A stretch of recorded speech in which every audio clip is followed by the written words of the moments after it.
What is 1% It's a hard question. I mean, I just want this one AI, who, like, I want to sleep and wake up and everything's ready. You know, you can hire human beings to do that, but a human being sometimes. When you say everything, I mean, obviously, you still want to be in the content, or you want to do everything. They just use your image because it's getting there where you can be like, I don't think 100% comes up with that side yet. But I feel like 10 years ago you can just do something because now there were not that many people doing it and they'll follow you. But now, if you like do something that's not good, you and your mother will listen to it. Yeah. The audience, even for us, like Steve, I planned the first year, like a first year or something, we barely made any money. Like we broke even like a year and a half into the job, and we're only able to get that far because it was sort of like a passion. Like we're enjoying what we're doing. But if we're really running it as a business from the beginning, operations. But why should I stop my Stranger Things and come and watch Stay by Pound or Exponentials? Like there has to be, like I don't want to feel like I'm losing too much on let's say quality or the content itself. There has to be, so that's where. Welcome back to the Exponentials podcast, the podcast decoding our accelerated future. I'm William in Tim. And I'm Sharif Ali. And today we are decoding the creator economy disruption. We aren't just talking about TikTok dances. We are talking about the fundamental shift in how value is created, distributed, and captured in the digital age. And we have the perfect guest for that. We have Zuutg from the Stay by Plan podcast, and we are here to unpack the reality behind all the numbers and trends that we're seeing. We'll start off with talking about some of the global breakthroughs in AI and how it impacts creativity in general. So I think the first thing we can start with is the image generators. Like I'm sure some of you have heard about Nano Banana and some of the video models like Veo 3 or image models like Midjourney. So Zuutg, how are these technologies, if at all, being used in the creative industry, or they haven't yet fully penetrated? Well, are we talking about like here in Ghana or? However you feel, maybe you can state how it is here, how it is where else, and then the differences. I think one of the first ways I heard about was like filmmakers. You know, like if you're making a film, after you do your script and your treatments and all those things, you do a storyboard, which is basically like a drawing of how every shot should look like. So it helps the camera people. So then I know that, okay, this shot, I'll go from this angle, and then just a visualization. People used to draw it by hand. But now the first time I heard about people using it in film was to generate a storyboard. Like so they'll put the script in it, the treatment, the summary, everything, and then generate a storyboard for me. Maybe they'll give some details on the kind of shots and everything, and then just do everything for you quickly. Actually, back then, you know, your storyboard, after 2 weeks, you get it because somebody's drawing it, color pencils and things. Because it will help you see how you light it and everything. So you need color and everything. So for me, that was one of the first ways I saw it being used. And now I saw like a 10 minutes movie on Instagram. Yeah, they are getting longer and longer. Like with every few months, the length of time the video you can generate. Exactly. I mean, I watched quality too is good. I watched it. It took me like 15 seconds before I was like, no, this is AI. Yeah. But like, it's crazy, bro. Yeah. It's crazy. So there's the image generators and then the video models. But one thing I want to ask you on is, although it's lowered the bar for creativity, what is increased is what we call AI slop. Now there's just so much AI slop on the social media that like almost every other video now I'm seeing is like it's AI, but like do you feel like that's distorting things for the industry? Yes and no. I mean, it's if you give somebody a tool, if you give a lot of people access to a tool, some people will use it to fool now and there. That's what's happening. Facts. But like at the same time too, I feel like it's showing people that if somebody's using it to do this, I can also use something proper. Sensible. Yeah. So it's all about like accessibility, you know. Right. So for me, I mean, when I see it, I'm like, actually, like somebody really sat down to generate this thing. Like, where was your mind going? But at the same time, it was like, this technology, because some of the slop is like the quality is like, how did you even generate something like this? Yeah. If I got the same tool, what can I make with it? So, it's here and there. I guess it's a double-edged sword, right? Exactly. Because, there's this group of creatives. I think they're in Nigeria. So it's a bunch of kids, right? They try and reenact. Yeah. So I mean, for people like that who have the concepts, who have the vision, who have the idea, Exactly. Yes. you know, these tools can then expand some of the stuff they're able to do. Basically. Facts. You know, that's a great point, and leads me to the next thing I was going to talk. Is like how it's lowered the floor, the barrier for entry for anyone with an idea. Because for instance, there are some video models now where you feed in your raw video, but tell it like, instead of me wearing a t-shirt, replace it with a shiny suit of armor. So like those kids now can decide to make their Game of Thrones in their village. But then they tell the AI, like, stuff. Listen, making this stick, I'm holding a sword.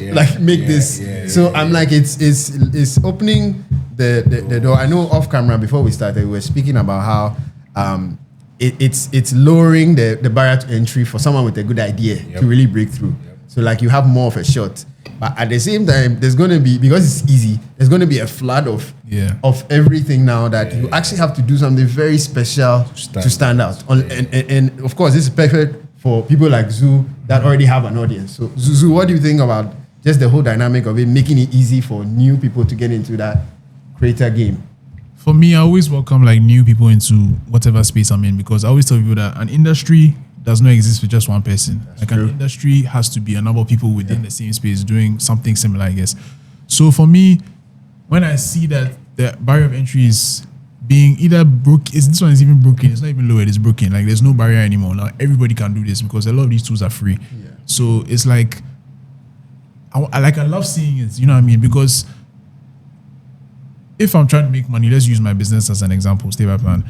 If I'm trying to make money, I need there to be an industry so that people will say, okay, you know what, podcast is actually a thing. Like, I should invest in this. I don't think anyone is questioning that now.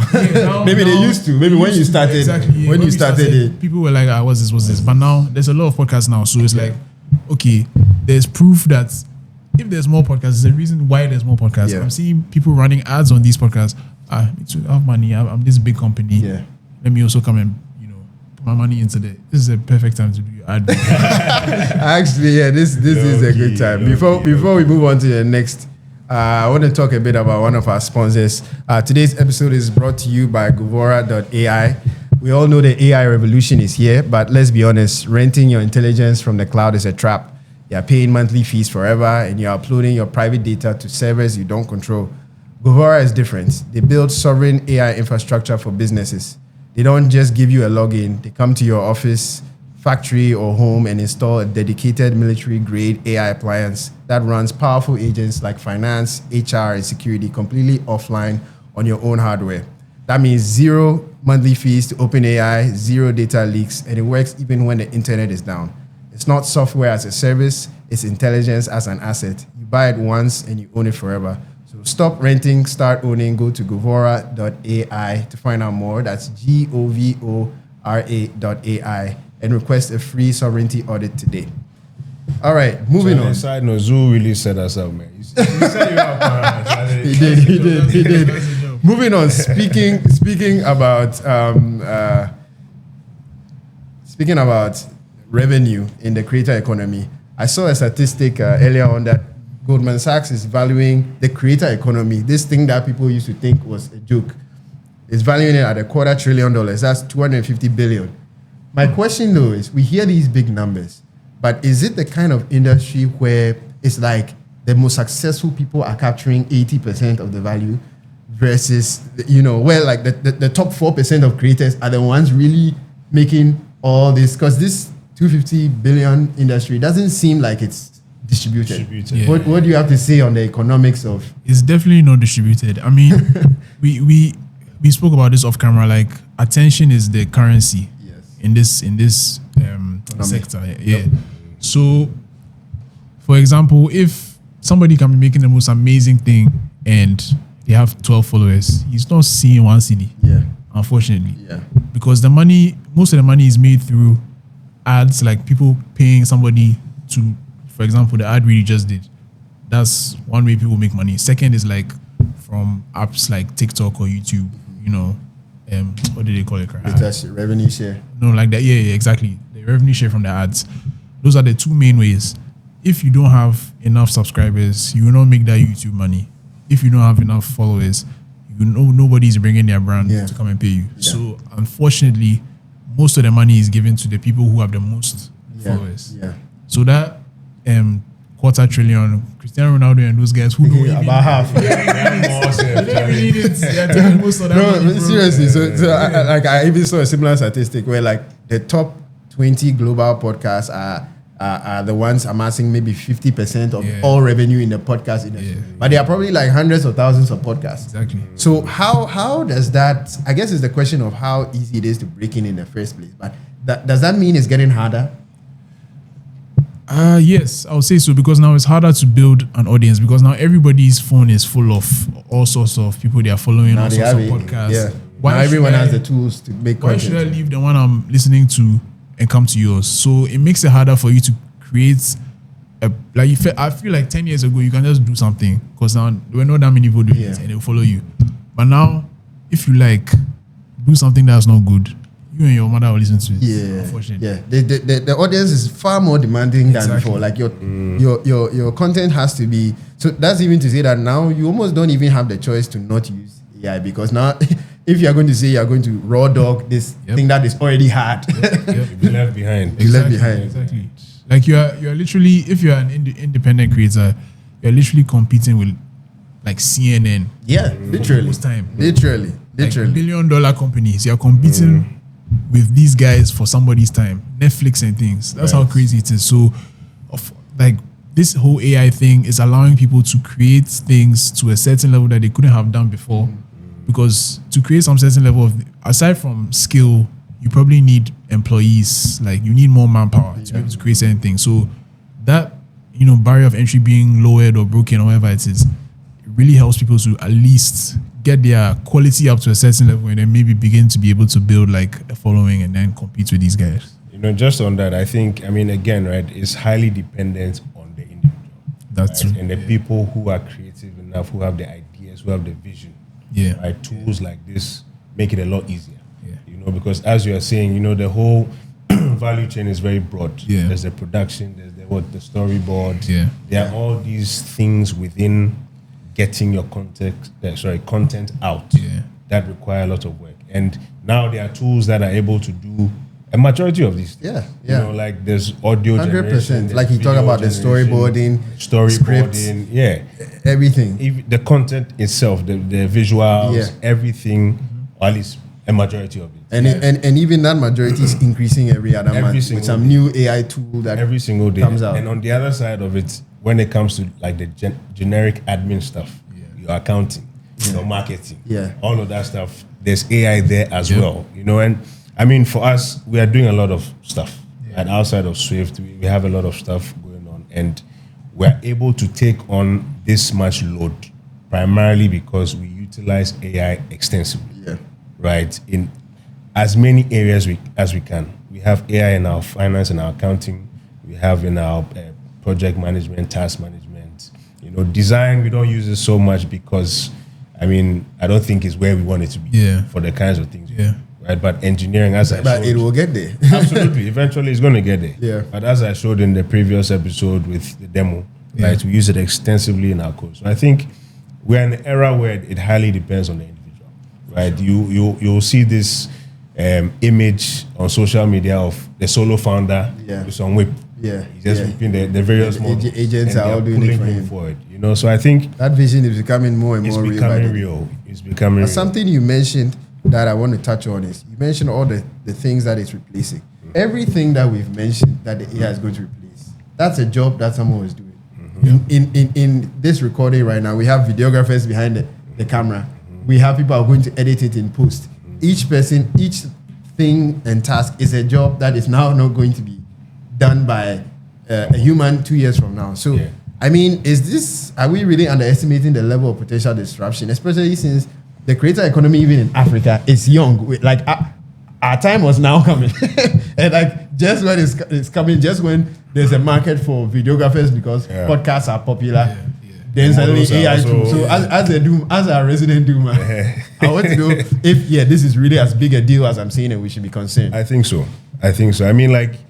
Again, it's a double-edged sword there are people that benefit from this, and there are people that will not benefit from this, right? Again, even within our organization, right, there are certain roles that we don't need to hire for because the models are there. It is benefiting me, but the person who would have gotten that job, it's not benefiting them. That's what I want us to figure out. And it's still an open question because even we're talking within the context of the creator economy, but I don't think this question has even been answered in other because it's a whole lot of accountants, it's a whole lot of but hey, so I guess we are looking for solutions. Audience, how do we square this circle where these tools are coming, and it's inevitable that they are going to replace a lot of these valuable jobs that put food on the table for a lot of people. But you also can't avoid these tools because you get left behind. And if Zoo decides he's not going to use AI to make his content creation faster, well, another creator would. He's doing it. And then that creator will pump out more content, higher quality content. So Zoo, what's your take on that? Me, when you mentioned the accounting safe, I just paid an accounting bill. Charlie. But you rather have not, You have to put me on, bro. So yeah, I mean, I guess, well, to address the people whose jobs may be affected, I mean, people say it all the time, like, start finding a way to put AI into your workflow to make you better than other, because it's not going to happen overnight. Before it happens, put the AI into your workflow. The thing is, most people who would hire a videographer and maybe replace them with AI, they don't really understand how to use the AI like that, like the everyday person. So become that videographer or that accountant or that whatever it is, who knows how to use it far better than anybody else, so that they'll just come to you. I agree. I think in the earlier episode, we said, if you don't lose your job to AI, you will lose your job to someone who is using AI. So exactly. And Africa we are kind of slow with these things. Like I feel like it will take like 20 years before. Bro, this one is faster. I don't think so. I highly doubt this before, is a 20 years. Before let's say a whole industry is killed off. Honestly, I wouldn't give it more than 5 years. I wouldn't give it. Bro, things are happening every single day. Every single day. Do you know why I feel? It's even becoming too hard to keep up with. Up to now, most people only know ChatGPT. Like, people do not even, if you say Claude, or they don't even know what. But that's precisely why the level of disruption is high, because these advancements that maybe Sharif, who is more technical, is playing with.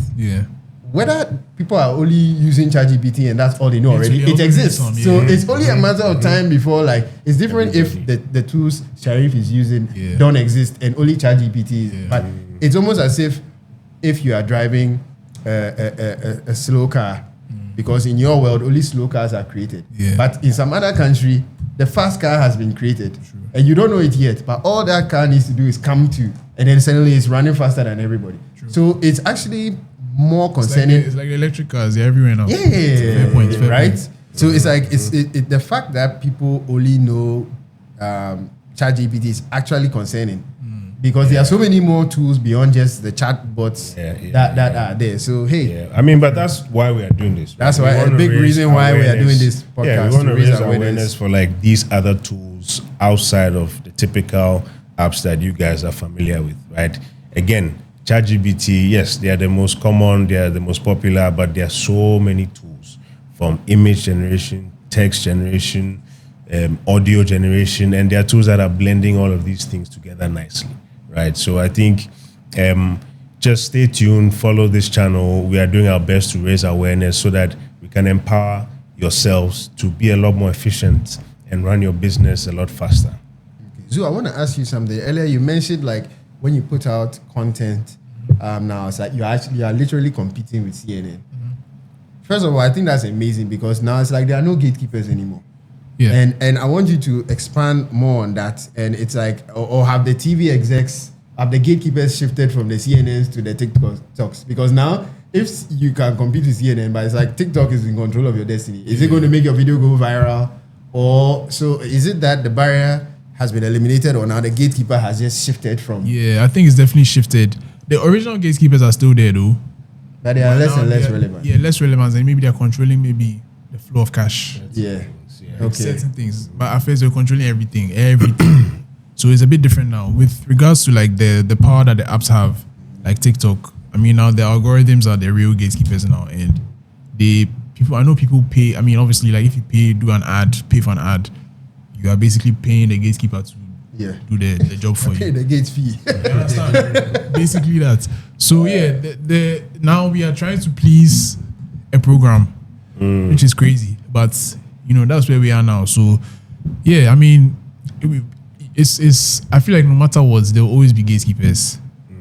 Me, one day I want to be a gatekeeper. All of us. All of us. It's a goal of mine. Last. You understand? Because the gatekeepers, the life is easier for them. So I want to get there one day. But no matter what, they'll be there. But I agree with you. They're definitely now. It's like the actual apps themselves, the algorithms are the real modern day gatekeepers now. So let's talk about the friction of money, right? It's easy to make content, but is it easy to get paid? Speak to the struggles, monetization wheels, infrastructure here, payment processor, that kind of stuff. Like, first of all, before you answer that question, I also heard some rumors like creators in Africa don't get paid from TikTok. Is that true? It's true. Yeah, you don't get paid. Okay, so so talk about. I can't speak for the whole of Africa. Let me speak for Ghana. Okay. Ghana, you only get paid if you do, them live videos and then they'll be doing some animations. Like Jarvis and co. Them ones, that's the only way you can get paid from TikTok currently in Ghana. Yeah. This is versus what? Like just YouTube, anyone can. YouTube, you have to reach a certain threshold. Yeah. But actually, there's another way on TikTok now. They've introduced this thing where, like, if I'm a music artist, I can upload my song to TikTok and ask creators to like maybe do a challenge or something. And then if you, based on the engagements you get paid. Okay. So that's another thing I've noticed recently. But yeah, it's online. It's very difficult. Very difficult. Because now it's like it's easy to make the content now. Easier. Maybe it's still not completely easy, but it's easier. But like it seems harder than ever to make money. Yes. In the game. Yes, especially because now the market is saturated. Everybody's making. People are not content creators, but they're making content. Yeah. So now you're competing with everybody. Even for us, like Stay by Plan, the first year or something, we barely made any money. Like we broke even like a year and a half into the job, and we were only able to get that far because it was sort of like a passion. Like we're enjoying what we're doing. But if we're really running it as a business from the beginning, quits like 6 months. Yeah. But fortunately now we've gotten to a point where we are making some money. So making money from content is very difficult, especially if you want to make a certain quality of content. Because like I said, now you're competing with all sorts of $1 billion corporations. Why should I stop my Stranger Things and come and watch Stay by Plan or Exponentials? Like there has to be, like, I don't want to feel like I'm losing too much on, let's say, quality or the content itself. There has to be, so that's where for creators, before you get to that point where you're making money, you have to create like something that brings the people there. Like I think for us, what people will say is like we have that sort of like a vibe, like there's this banter, like so people feel like it's like they're in the room with us, they're having a conversation with us. You guys are giving tips and tools that nobody's getting anywhere else. So like what's that thing? That unique selling point. That unique selling point that you have that nobody else has. But back to like the earlier discussion on the AI slope, right? So these are reasons why creators are heading towards the AI slope. Yes. Right? Because that's what gets their attention. Yes, exactly. Because it's hard to get paid from doing organic stuff. So they are just going to produce things that get the attention of people. Yeah. There are these, have you seen these cat stories on TikTok? So many cats videos. Yes. Yeah, I mean, low key, the stories are quite compelling. No, that's it. You always end up watching it a bit longer than you thought to do. I'm like, let's give this thing 10 minutes of my time. I feel like I want to take a shower or something after. But anyway, I think, like, it's harder to make money now. For sure. Right? And not just because of, like, these things that we've discussed, but even, like, infrastructure-wise, right? Is how is TikTok going to pay you in your Momo wallet, right? Do we have some of these things? Yeah. You get what I'm saying? So there's a long way to go. These are reasons why I'm a bit of a doomer, right? Because so we've not figured out some of the fundamental. True, but people are just rushing. Like it's like we built the fast car with before things. building the roads. It's like Exactly. we built the car. Exactly. The car can go very fast, but we And don't have. that's the trend generally in Africa. True. Right? True. Look at we have 4G. Yeah. We are even getting to 5G. 5G. There are areas in this country where there are no roads. Yeah. There's no water. Yeah. There's no electricity.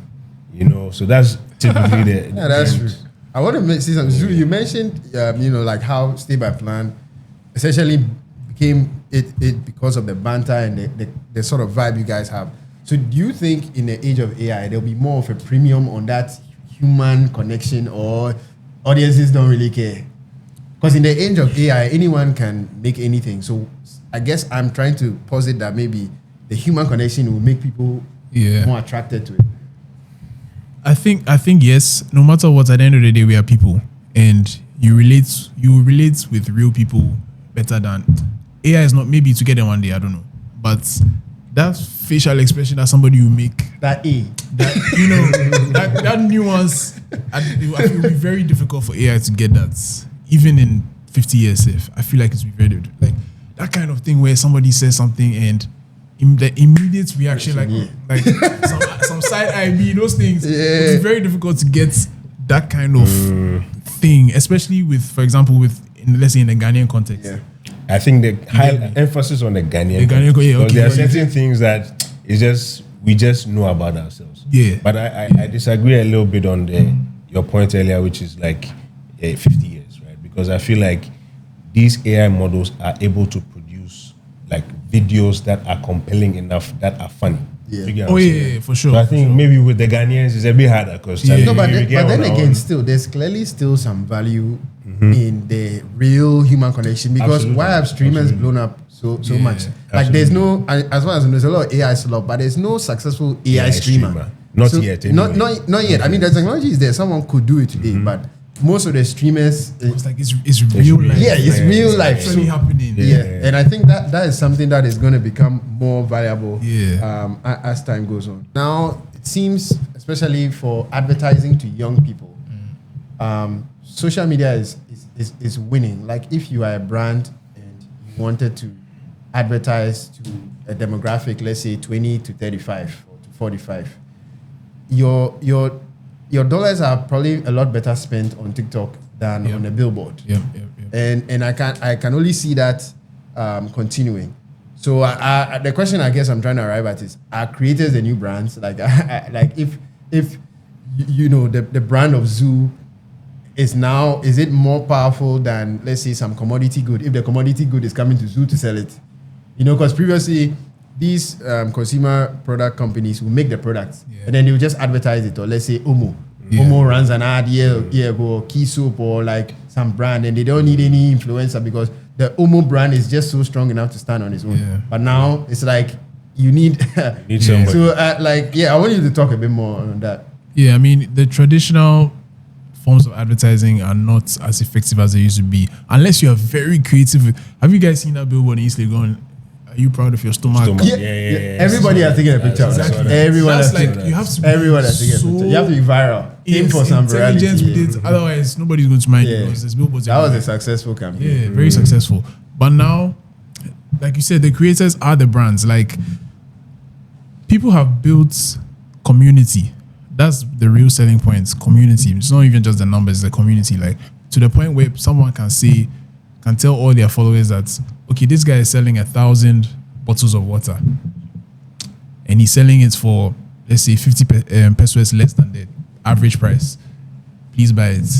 And by the end of the day, the guy has sold out. You understand? How much? That's what happened with Speed, right? With the share. Exactly, yes. Fully booked. And now, if you look, I think even the creators are becoming powerful enough. And this is a good thing, actually, because anyone can become a creator, but not anyone can become like a consumer product company with all the investment required. But any creator now can become a brand. Yes. And what's stopping like Zuutg or any creator for launching their own line of soap or candles or like and because plans to do this is your chance. Not immediately, but for sure one day. I mean, a lot of creators are moving. You notice that a lot of creators, let's say now they have 1 million followers, suddenly they start selling something. You have to do it. You have to monetize your attention is not guaranteed forever. Right. One day, the people who are watching you, they will have children.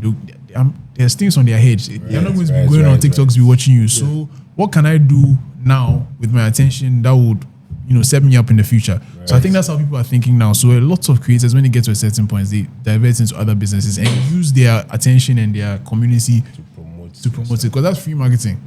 Like if someone with 1 million followers starts selling candles, like you said, you have a machine behind you straight. It's gone. Zuutg, just curious, how do you personally and as a business owner utilize AI? Right? What are you using AI for? So currently I use it more on the business side of things, because that's another thing that people don't even realize. As a creator, it's a business, and people get into creativity and don't even consider that, oh, I have to be sending invoices, oh, I have to be sending all these emails, oh, I have to do accounting, like we mentioned. So that's where I use it now. Like, I'm on the business side. I don't use it yet, or as much in my actual creative flow or process. Maybe sometimes to like organize my thoughts. So if I have an idea and I'll just put like the idea in there, this is the basis of the idea, this is the direction I want to go in, can you arrange it for me? Like that. But like to actually like generate images, and I've not started doing that, but I'm open to it. So, I mean, I feel like I just need a bit more. I mean, I understand how it works. I understand which tools to use for what. Like I've tried Nano Banana, I've tried ChatGPT, I've tried Claude, I've tried a lot of them, I've tried Gemini. Okay. But what to use for what? I feel like now it's plenty. Like from a layman, it's plenty. There are too many products. Too many. I don't know which to use it's for hard what. to keep up. You get me? Yeah. So that's where I am. Yeah. This is a good time to move to our demo section, and we'll talk about our sponsor for the tech demo section. Sponsored proudly by Sci Technology, an indigenous AI automation and enterprise technology provider. We specialize in managed services. We build applications. We provide technology support. And basically, we are able to cater to any technology needs you have in Ghana and beyond. Okay, in today's demo, we want to try out some of these models. We got a lot of feedback in previous episodes that they think the technologies we talk about are cool, but they want to see how it's like. So here I have open Gemini, and I'm going to, let's say, create an image, just blank. One thing about these models is you can feed it with a pre-existing image and tell it to make some change. Or you can just describe an image from scratch. Actually, since we're going to describe something from scratch, I think it would be better to do a video, since that will be more. So someone give us a prompt to try, any random thing. I can give you a prompt, but funny story, just before we do that. So my dad, his chef, right? He needed a passport picture of his chef. And he sent me a picture of the guy in some skinny jeans, and he was stripped down. Yeah. I said I should use AI, remove the things. He did it. It gave me a passport. And you know, he was when I had that covered part of his face. And what blew my mind was they took the hat off and his head was intact, as if he was not even wearing the hat. You know, and that kind of detail, if you're doing it on Photoshop, for instance, it's quite difficult because you really need to get the corners and trace them and remove it. Yeah, you just reminded me, Seth, of an instance where I used Nano Banana. Actually, we had an episode with FM, the bouncer from Twist. Yes, we saw and that. we did it. We forgot to take pictures of him, but we needed a picture for the thumbnail. Yeah. So I just took like screenshots from the video. I was like, give me this man's picture, but like make him look angry. And just give. I say, hey, Charlie. was him? It's crazy, bro. Yeah. So yeah. But that's another thing, like privacy, right? We are voluntarily giving these models FM, sorry, personal images and things. But anyway, back to William's prompts. I think we can do. Oh, you have something ready? No, because while you were to save time, while you were talking now, you got something. Yeah, I'm like, create a video of a young African couple walking along the beach on a sunny day. The girl drops her purse midway, and the guy stops. But give it like a funny ending. Pick it up for her. And then if you can even ask it, and then make the ending funny. Actually, I'll try it. Yeah. Make the ending funny somehow. Let's see. Okay, so it'll take a second. But while it's doing that, we can just say like, so yeah, these tools are very available for all of us to try. So I encourage us to do that. While the video is being generated, I think it's a good time to do a brief investing lens segment. One of the main goals of the Exponentials podcast is to let you all know that a lot of these names and companies we mention are companies that you can actually invest in. And if they are going to ride this wave of AI prosperity and growth, you should also be able to tap into it. So, I mean, I'll start. The easiest example I can think of is YouTube. There's a good chance a number of you are watching this video on YouTube. But how about you buy some shares in the company behind YouTube, which is Alphabet? That's just one of them. You might be posting it on Instagram. There's Meta. So I just want you to know that you don't necessarily need to just be on the sideline while these companies that you are giving your eyeballs to are amassing all this revenue. You can also invest in them, and then tap into the prosperity and growth that they are experiencing accordingly. Are there any other companies? TikTok isn't publicly traded, but it's a good company to also keep an eye on. Yeah, but just to add to what William is saying, right? Like, there's a revolution happening, right? There's artificial intelligence, which is here to significantly change things, and you can participate in that field from very different angles. Like he's saying, you can invest in the companies, or like we've discussed today, you can invest in the tools and the products that significantly make your life easier, or you can, there are just so many. It's a very broad value chain. So what we are trying to help you understand is, don't be left behind. This opportunity doesn't come often, right? It's a once in a lifetime opportunity, and we want to encourage everybody to try and get their hands involved in AI one way or the other, right? This is not financial advice, but we are more than happy to provide at least a discourse on what we think, you can do with your time and with your money. So, is the video ready yet, William? Give it a couple seconds. Okay. But while we wait, are there any other companies in the creator space? They don't necessarily need to be publicly traded. Maybe we are moving away from the investing lens. But are there any other tools and companies that you find yourself interacting with where you are like, wow, this company must be really. I think Canva is really going in that direction. They're making it really easy for the average. Actually, I feel bad for graphic designers, bro. Like I used to do graphic design. Actually, I would never go back. Never. It's done. And things. Yeah. So, but I wouldn't say it's done. Sure. Yeah, because when you look at AI generated media, you know at the moment. For now. But there are certain things, right? Like we've spoken about video and VO and all these models. Yeah. They can create very compelling video. But like a designer who takes his time, puts something together. You can tell that this is done by him. I think right now, like we mentioned, a lot of the people who are creators now are just the everyday layman.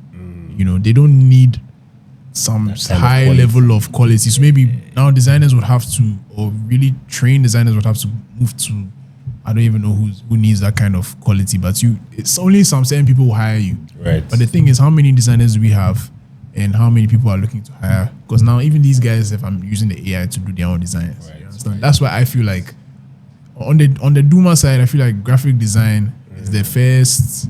That's because of Canva. It's the first this thing that will die. I mean, it's true because these tools are embedding AI extensively within themselves, right? Like Canva, I know has this AI model. I mean, but you have to subscribe, obviously. Yeah, you have to subscribe. There's another app called Gamma. So Gamma, I use it for like my pitch decks. Right, so you can get ChatGPT to generate the content, then you just Gamma, and it does everything for you. But these tools are just it results in us just doing a lot more work, right? Because now we're able to do things very quickly. So we are taking on a lot more work, right? Back in the day, to send a proposal to a client would take you some time. Now you can send 5 simultaneously. It's crazy. So why don't you capitalize on these tools? Our video is ready. So again, the caption was create a video of a young African couple walking along the beach on a sunny day. The girl drops her purse midway and the guy stops to pick it up for her. Make the ending funny somehow. But low-key, this beach no be African beach. I mean, you didn't specify. We didn't specify. Let me get that for you. Oh no. So basically, imagine in just in just 5 minutes and just a prompt, we've been able to generate this with a more detailed prompt. I could have said make the beach look like a beach in Nairobi or Accra, or put this building in the background or something. And now you could even string more complex things together. So hey, in just a few minutes we were able to do this, and this is what the technology looks like today. So definitely play along with it. So Zoom, I know you are in the field right now, but what are your favorite kinds of creators? I wouldn't call them your competitors, but what kinds of creators are you? If you feel comfortable sharing some of them specifically, you can, but you don't need to give anyone promo if you don't want to. Just like a type of creator, or the specific kind of content creation segment that you feel like, no, okay, this is interesting. I think what I enjoy the most now is people who just authenticity. Like, I feel like for a long time, I mean, social media is the main place where people share their creator content, right? So, but for a long time, people were trying too hard to be perfect. And I think for me, what I enjoy watching the most now is people who are they'll just tell you a story, talk to the camera, tell you a story, and I can relate to what they are saying.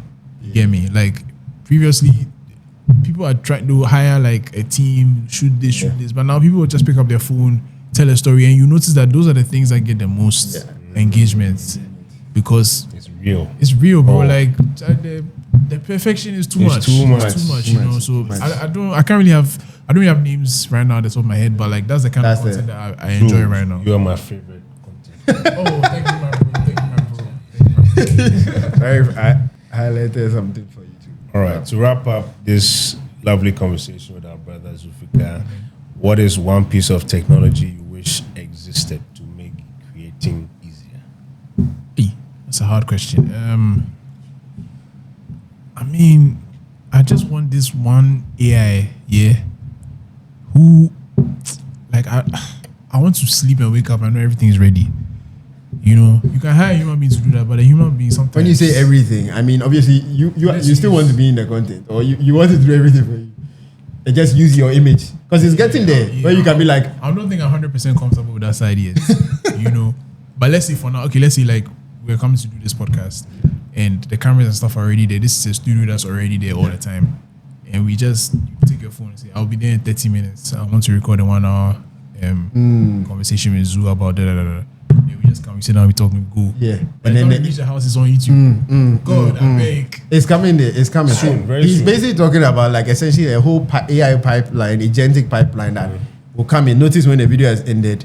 Some are even doing that. There are some creators now where they feed in the raw video. And it's highlighting the segments you think will move most viral, and it's making the shorts for them. So we're a lot close. I think we could see this by the end of this year. It's very I realistically think that we'll get to a point where it's like you come, you do your performance as the creator, and then you leave everything else to be amazing. Like your productivity levels will just go through the roof. But then again, what does it mean for the consumer? Because now it's like so much going on. How about we make a bet that next year by this time we'll have a full-up conversation on how the creator economy has been further disrupted by AI, and I want to place a bet that this product would exist. Yeah. I wouldn't be surprised. So anyway, to sum up, the tools are here, but the story is yours to tell as a creator. So thank you so much, Zoo, for your time. This was great. Pleasure. So join us next time on the Exponentials, where we talk about stable coins and future of payments and finances. Again, thank you, Zoo. It's been a pleasure. Looking forward to having the next conversation next year. Yeah. We might be the ones who Wonderful. Everybody subscribe to the Exponentials. Yes. And we haven't even told them once. Guys. Yes, and subscribe to Stay by Plan also. Sure. Thank you guys. Take care. Bye.